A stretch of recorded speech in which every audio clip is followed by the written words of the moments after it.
Hello everyone, welcome back to another episode from TCG353. My name is Jamie. Today we are playing a deck that I've really liked watching so far and I haven't seen so much coverage. It's Luffy and Ace. Without further ado, let's talk about the list. I do believe it's a cracker of a list. Very cool lines and very good options. Definitely an aggressive deck because you can set your board up pretty well towards the end game, and with the ability of a lot of your cards you can rest blockers and freeze, so you do have late game potential to go for games in those long oriented gameplay videos. But usually, and what you will hopefully see in these games, is complete and utter domination. First two turns we are lucky to have two draws. The Ivankov draws 3 and trashes 2, which is really good to filter your hand, and the Izanuma reveals a 1/6000 power from top, so just a regular searcher for this deck, really good. We prioritized using the Ace there because next turn we can flood the board quite effectively. We can either use an Ace and a Luffy, or we could do a Luffy rush and a 2-cost Luffy from hand, which is actually, we go for the Ace because the Ace searches, so replaces our hand size, which is something that we want. If we did use the Luffy, we couldn't have used the Rush because it has to rest it on. So that was something to consider there. That's what we did. Our opponent uses the Gravity Blade on bottom decks 2 of our cards, which does actually suck. It's a good thing we played. We had 3 on board, so we still have an active swinger here.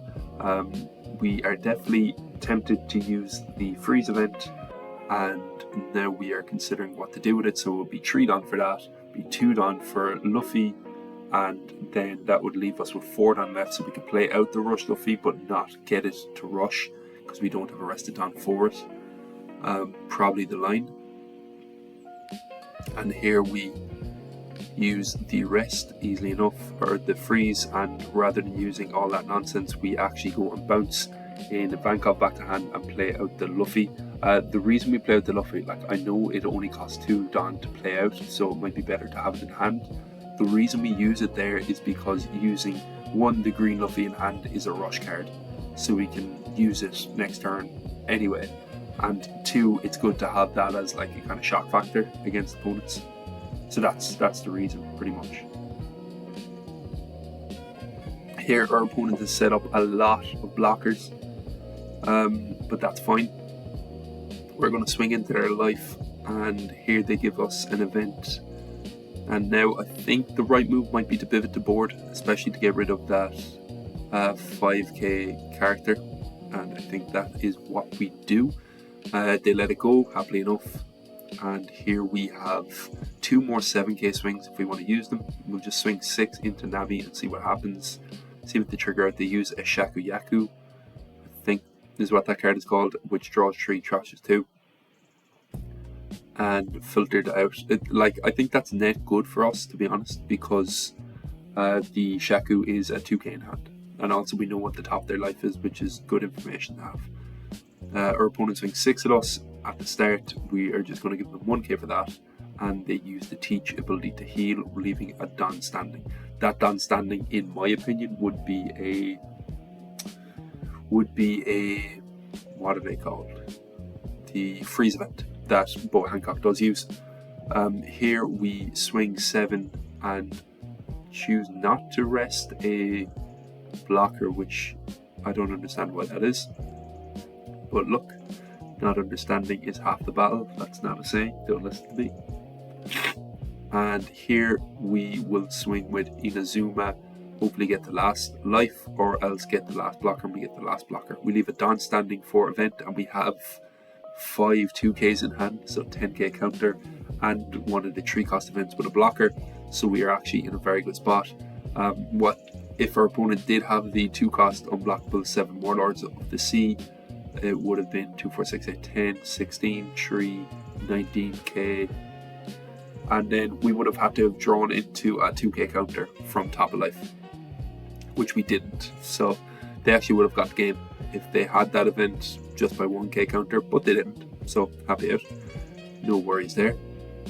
Here we're going to swing with Luffy first because we just want to rest one of their blockers. and that will tell us a lot of what we want to do this turn.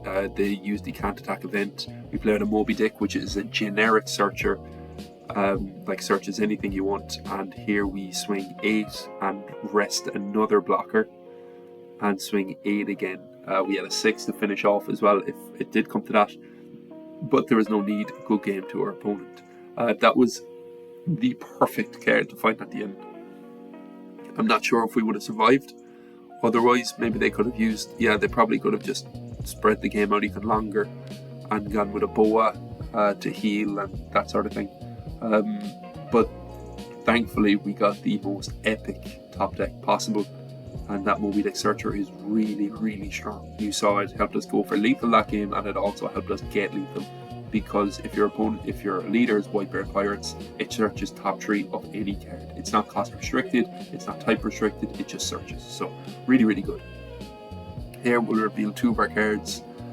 You might notice in these games that I never reveal the 6 cost Brook, because I think that is like a very stylish way to finish games off, so I don't like to show it off too much. Also here we trash 2 2Ks, but the 2Ks we trash are Jozu. The reason we don't trash Galdino is because that is very, very good to have on board. Especially for this deck, it gives 2 of your 6,000 power characters 2 rested Don. So for 2 Don you get 4 Don value. Really strong. Here we have a Luffy turn, definitely. We're just going to poke with 6. If our opponent gives counter or not, we will soon find out. They don't. That's good. We'll play out the Luffy. And now next turn is our 6th on turn. We can swing 6, we can swing 6, and we'll probably play out the Ace. And then next turn we can start doing the Luffy Madness, where you can play 2 costs. Where you can play it as a 2 cost. That card being a 2 cost is really good for odd curve as well. Like for example, if we had 7 Don here, then we'd be able to play the Ace and play the Luffy on the same turn, which is really, really strong. Here we actually draw nothing from the Ace, which is a shame. So we'll swing 7 into our opponent's life. Kind of got the turn mixed around. We should have swung 6 first and then into the 7. But our opponent thinks about it nonetheless. So if they give us counter for this, we will swing 6. If they don't, then we'll just leave it go. So we don't, we leave it go. And I need to caveat this video. So I think this, or maybe I'll say when it comes up. I remember this game anyway. There's something to note in it. Our opponent plays out a Yam and plays out a big Yam from it, unblockable or not. We'll soon find out. They go for the unblockable Yamato, which makes it difficult for us to remove. Here our opponent swings 8 into us first, and we'll just take that. They can go 6 and 6 as well, or they can go just a 7. Depends what they want to do. If it's just a 7, we're happy about that. If it's a 6 and 6, we'll probably counter with 2 cards. Even though the Bonnie in hand is really useful.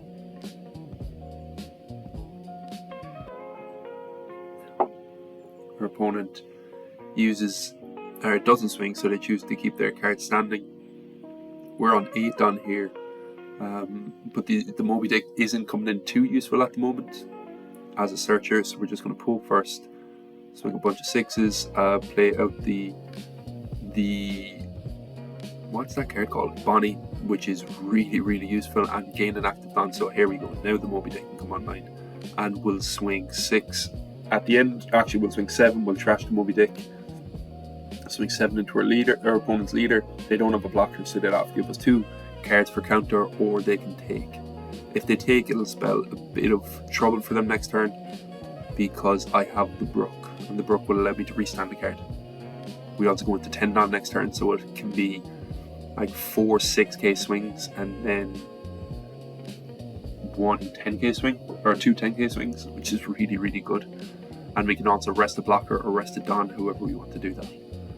Here our opponent uses that nice little combo piece of the 2 2Ks to spawn out a Momonosuke. That Momonosuke will spawn out a Yamato, which can swing into our leader currently, but if there is a Don attached, it can. I presume there'll be a Don attached. We have enough counter to protect ourselves, absolutely. The only thing that we want to consider really is whether we want to use the Ace for counter or not. I think keeping the blocker on board is good because it'll be a useful swinger for next turn.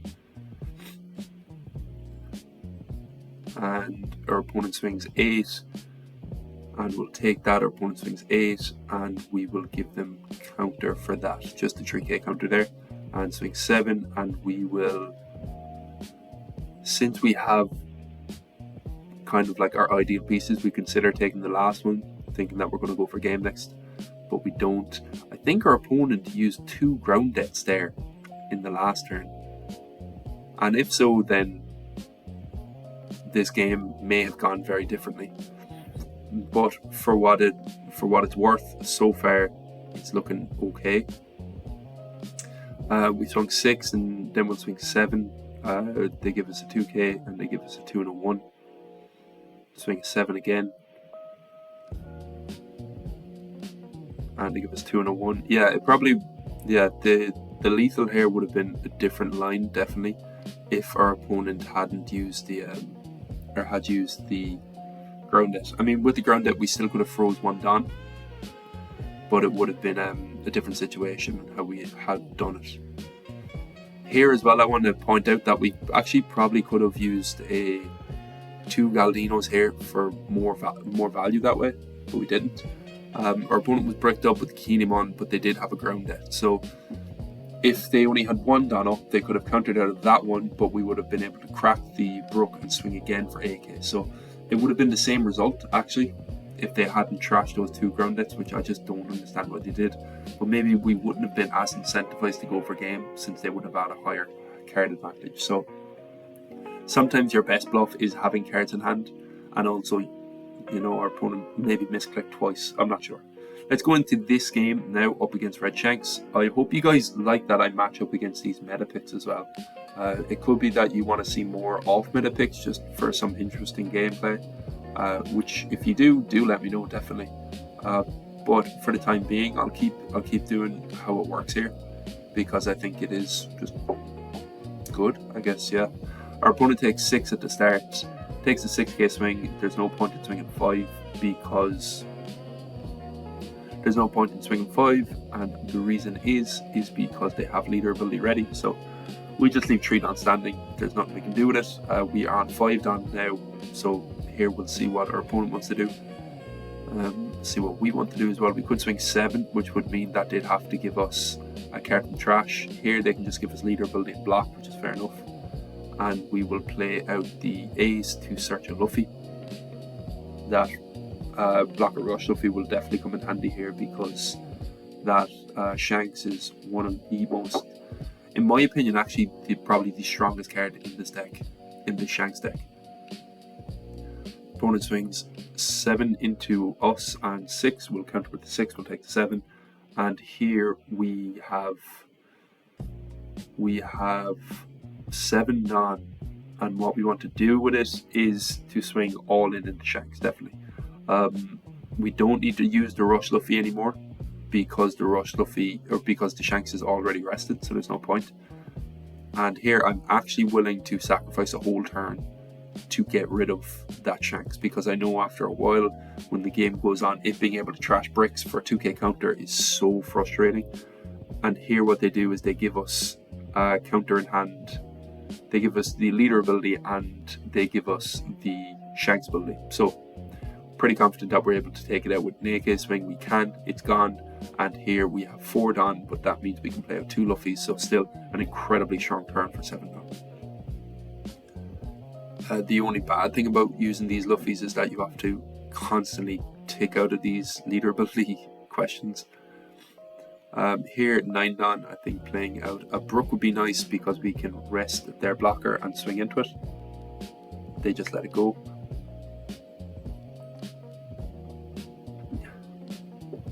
And here we can play with a Galdino if we want and give 2 rested onto our characters, and that's exactly what we do. That will help us go into their Yasop. They take the first swing and see what they do with the second swing.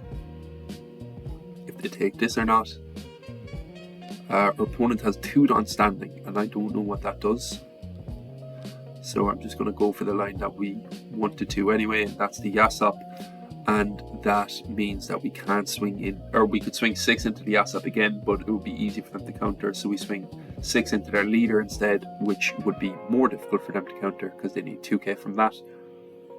Now is when Shanks really gets into their own game because they can play Ben Beckmans into 10 costs. And the first 10 cost they use is the KO Shanks, and they KO the Galdino, which is not smart. Definitely. Oh no, they didn't. They KO'd the Luffy, which is fair enough. I would have KO'd the Brook, because the Brook definitely has value next turn. They use the Yasop ability on Galdino and swing Uta into it, and I'll block out that, and they swing 7 into Galdino, which they can definitely have now. Here, so we actually have pretty nice line. We can go 2 6s, a 10, 2 6s and 3 10s, and we can rest their blocker. That's the line. It's really good. So that's 1 6. That's the second 6. If they take this, then they're in trouble. Really, that's the idea of this line here. They give us 1k, and the leader ability will swing 6 with our Brook here, and swing 10 with Ace, and it's actually 3 10s. So we'll trash that, swing 10 again. If they countered out, trash the other Brook, swing 10 again. Good game to our opponent. Pretty good line from us. They had all the Shanks in hand, but pretty much no counter, only 2k counter. So once we rested that blocker, it was a good game to our opponent. Now let's go into this green-blue Luffy game. It is just about to kick off. Mulligan or keep. We will choose to keep. We have a Moby Dick in hand. We are going second, so we have the Moby Dick to search into another searcher, which is what we're going to go for. I prefer to use the Vankov always rather than the Izanuma because it gives you more freedom to choose. Here we drew 3 and we trash a Brook. We're running 4 copies of Brook, so we're kind of, at times we're happy enough to get rid of it, and we get rid of a Law as well. We keep the Bonnie. There's only 2 Bonnies in our deck, so having it in hand is quite important. And we have a really nice line set up now with a 4 cost Ace into a 6 cost Law, bounce the Ivankov back to hand and play out the Bonnie to draw 2 and trash 1, which is incredibly strong. Our opponent swings 5 into our 6, doesn't compute, and they pass. We're still on 4 life. We swing 6 into their 5, and that goes through, and here we pass. Let's see what our opponent wants to do now.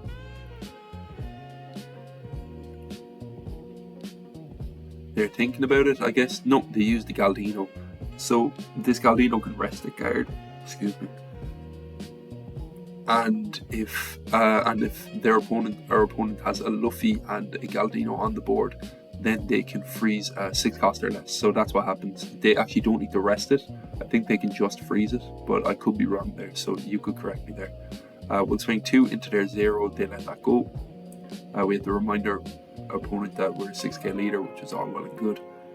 I probably would have recommended them swing attachment onto their leader rather than to that Luffy character, but look, whatever.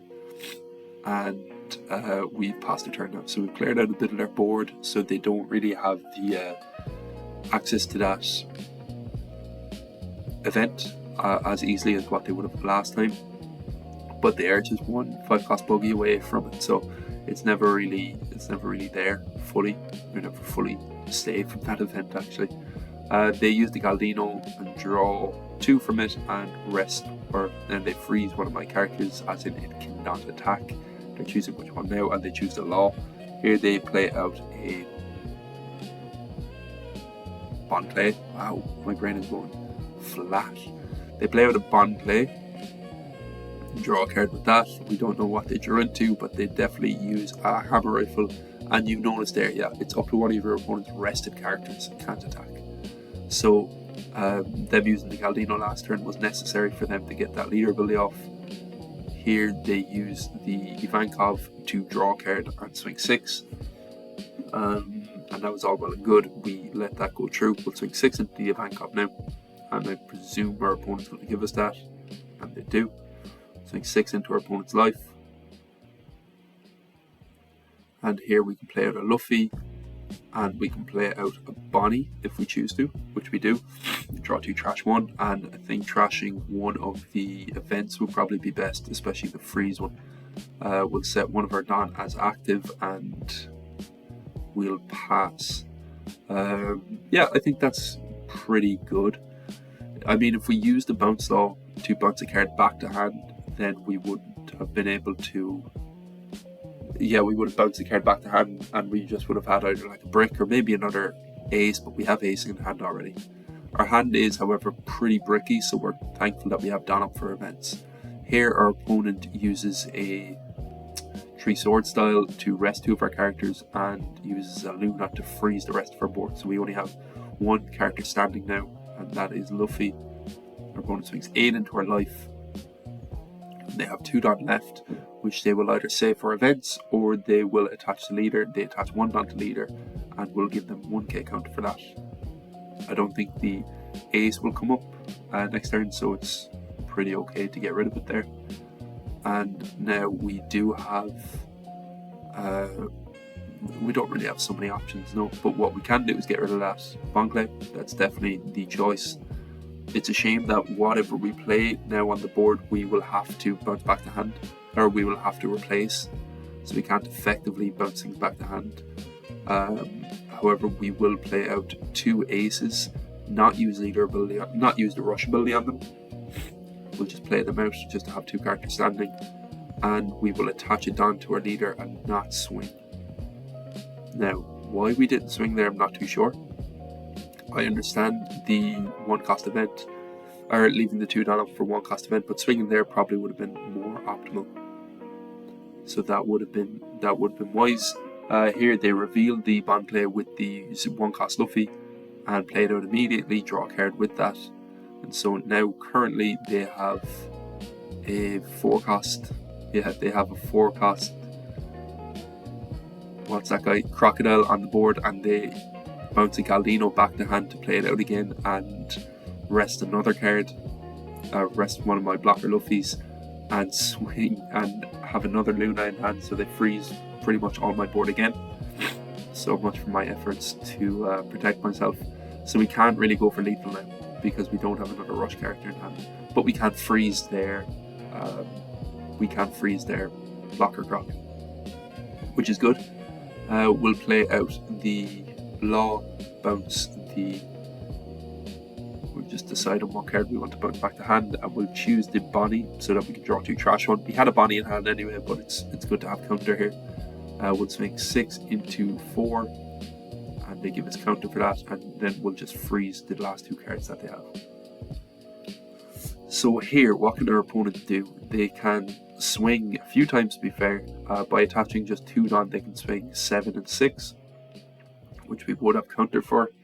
We also have a blocker in law as well, so they'd have to invest some Don to freeze that down.